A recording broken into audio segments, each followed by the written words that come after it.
विनोद कुमार है।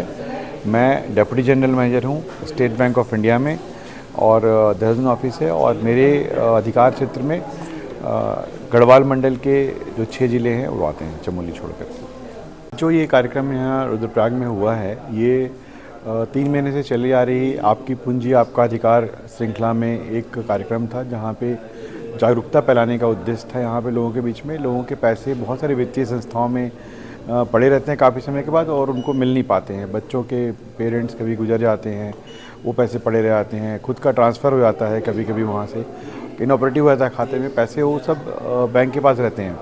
तो 10 साल की अवधि के बाद वो पैसे आरबीआई के पास चले जाते हैं, पैसे सुरक्षित रहते हैं, उसी के नाम पे रहते हैं, लेकिन लोगों को मिल नहीं पाते हैं। तो ऐसी बहुत बड़ी मात्रा में पूंजी जो है आरबीआई के पास पड़ी हुई थी। तो एक भारत सरकार ने कार्यक्रम चलाया कि हम जनता के दरवाजे तक जाएं और जा कर के उनको ये पैसे वापस करें।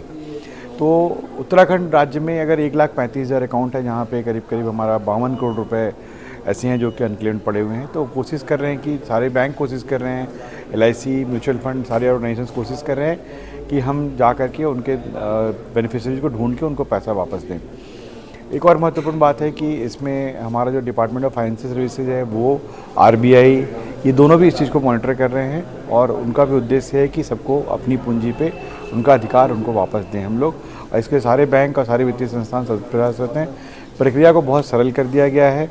कोई भी अगर चाहता है देखना है कि उसके कुछ ऐसा अनक्लेम्ड एसेट है क्या पड़ा हुआ, तो जा कर के RBI के उद्गम पोर्टल पर चेक कर सकता है और चेक करने के बाद संबंधित बैंक और वित्तीय संस्थान में अपना दावा प्रस्तुत कर सकता है। SLBC स्टेट बैंक के पास है हमारे यहाँ पे उत्तराखंड में, इसलिए हम लोग और ये जो 13 जिलों में से 9 जिलों में स्टेट बैंक ऑफ इंडिया अग्रणी बैंक है, इसलिए हम लोगों ने ये कार्यक्रम का आयोजन किया है।